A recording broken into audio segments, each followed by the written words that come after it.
තමන්ගේ කෙල්ල හරි කවුරු හරි සතුටු කරන්නේ. පිරිමි හැමතිස්සෙම හිතන්නේ තමන්ගේ සතුටට කාගේ සතුට ගැන. තමන් වටේ ඉන්න මිනිස්සුන්ගේ සතුට ගැන.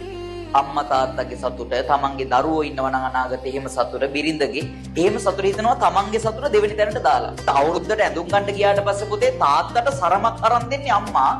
හැබැයි තාත්තා තමයි ගෙදර ඔක්කොම ඇඳුම් අරන් දෙන්නේ. තාත්තා යාට කියලා ඇඳුමක් ගන්නෙ නැහැ. හේතුව තමයි එයාගේ ආසාවන් කැමැත්ත දෙවෙනි තැනට දාලා ඔයාලගේ ආසාවන් වෙන්න කැපකිරීම කරනවා. පිරිමියෙක් වුණාම, සැමියෙක් වුණාම එහෙම තමයි වගකීම් ඉෂ්ට කරන්න ඕනේ. කසාද බැන්දට පස්සේ පිරිමියෙක් ගෑනුන්ට බයයිද ගෑනුන්ට ගරු කරනවද? එහෙමයි කියලා පිරිමින්ගේ එවසීමත් එක්ක සෙල්ලම් කරන්න හදන්න එපා. මොකද පිරිමියෙක්ට තරහ ගියාම උඹට ගහයි ලැඩ් බාල්දිය ඔළුවේ හිටිනවා. අය වෙන්න දෙයක් නෑ අපට සල්ලි